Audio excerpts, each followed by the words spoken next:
Sore itu, Mia pulang kerja seperti biasa. Setelah memarkir motornya, ia melesat di antara keramaian jalan raya ibu kota yang mulai meredup. Langit senja dihiasi lantunan sholawat dari masjid-masjid terdekat. Setelah melewati beberapa lampu merah dan perlintasan kereta, ia memasuki jalanan kampung yang lebih sepi. Rumah warga, kebun kecil, dan lapangan ia lewati sampai akhirnya tiba di sebuah rumah di pinggir jalan. Laju motornya melambat, lampunya menyorot ke arah rumah.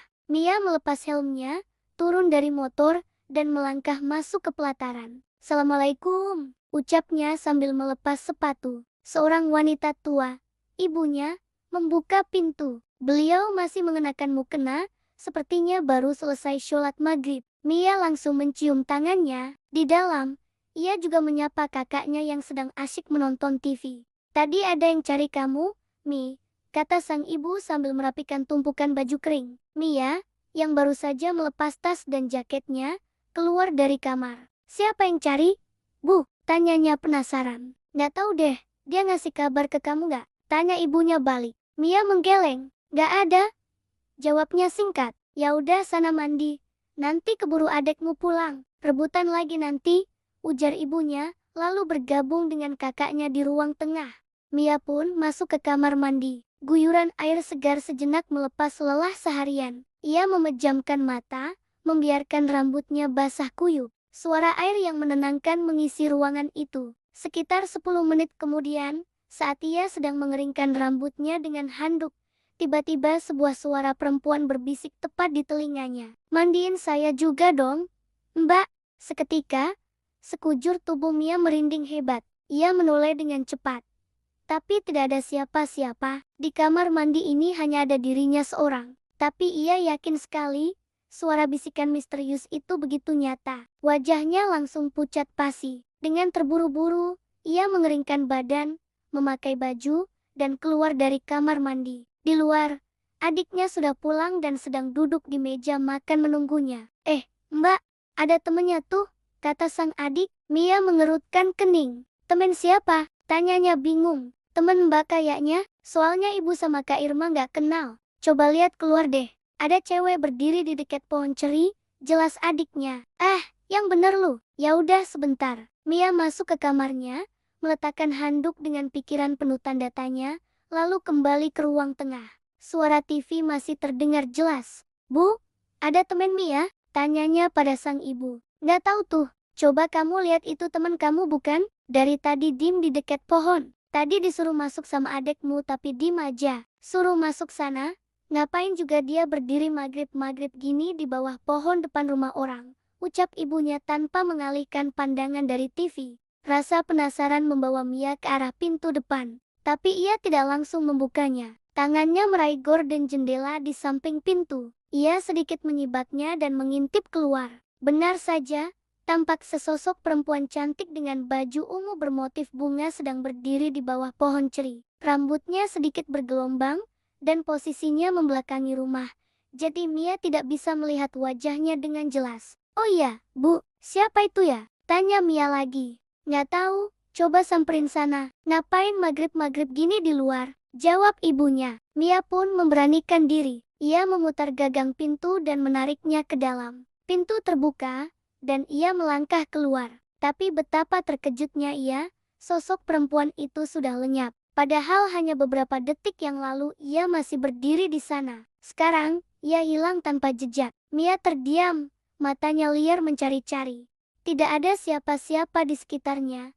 Hanya suara doa dari masjid yang terdengar sayup-sayup. Rasa takut mulai menyelimutinya. Ia bergegas masuk kembali ke dalam rumah, menutup dan mengunci pintu rapat-rapat. "Bu, kok nggak ada ya?" Mia keluar. "Ceweknya udah hilang," lapornya dengan nada cemas. Masa?" Ibunya bangkit dari sofa, melangkah ke jendela dan mengintip keluar. Benar saja, tidak ada siapa-siapa. Ibunya malah tertawa. "Hahaha, ya udah kalau nggak ada, berarti bukan orang itu, setan kali," katanya santai sambil kembali duduk. Dengan wajah pucat, Mia kembali ke kamarnya. Di ruang TV, ibu dan kakaknya masih membicarakan wanita misterius itu. Ia merebahkan diri di kasur, menyalakan ponsel, dan mencoba mengalihkan pikirannya dengan bermain game online, berusaha melupakan kejadian ganjil barusan. Keesokan harinya, Mia bekerja seperti biasa di sebuah rumah sakit. Pekerjaannya tidak biasa, ia bertugas di bagian pemulasaran jenazah. Ruang kerjanya ada di ujung lorong, sebuah ruangan di mana banyak jenazah tersimpan. Siang itu, setelah istirahat makan siang, sebuah tugas sudah menantinya. Seorang rekan memberitahu bahwa ada jenazah korban pembunuhan yang baru saja selesai diotopsi dan akan diserahkan padanya untuk dimandikan. Benar saja, setibanya di depan ruang jenazah, seorang rekannya sudah menunggu di samping ranjang besi yang di atasnya terbaring sosok tertutup kain putih. Mia mempercepat langkahnya. "Ah, lama lu, gue tungguin," keluh rekannya. "Ya, maaf." Mereka berdua lalu mendorong ranjang itu masuk ke dalam ruangan. Sementara rekannya membawa jenazah ke tempat pemandian, Mia memakai masker dan sarung tangan karetnya. Setelah siap, ia menghampiri rekannya. "Kok habis otopsi masih pakai baju sih?" tanya Mia, heran melihat jenazah yang masih berpakaian lengkap. "Nggak tahu," jawab rekannya singkat. Tapi saat itulah Mia terbelalak kaget. Baju yang dikenakan jenazah itu adalah baju ungu dengan corak bunga, rambutnya juga sedikit bergelombang. Penampilannya sama persis dengan perempuan yang ia lihat di depan rumahnya semalam. Jenazah ini adalah perempuan yang berdiri di dekat pohon ceri saat maghrib kemarin. Jantung Mia berdegup kencang, matanya terpaku pada jenazah itu. Kulitnya, bajunya, semuanya sama persis. Kemarin perempuan ini datang ke rumahnya, dan hari ini ia bertemu lagi dalam keadaan tak bernyawa. Dengan tangan gemetar, Mia meraih kartu informasi yang ada di dekat ranjang. Tertulis di sana, jenazah meninggal sekitar 24 jam yang lalu. Itu artinya, perempuan ini sudah meninggal saat datang ke rumahnya maghrib kemarin. "Astagfirullah," ucap Mia pelan, mengelus dadanya mencoba menenangkan diri. "Kenapa lu?" tanya rekannya, heran. Enggak apa-apa. Udah ayo cepetan, kasihan almarhum." Mereka berdua lalu membaca doa, dan dengan penuh rasa hormat, mulai memandikan jenazah itu. Selama proses pemandian, pikiran Mia terus terbayang kejadian semalam.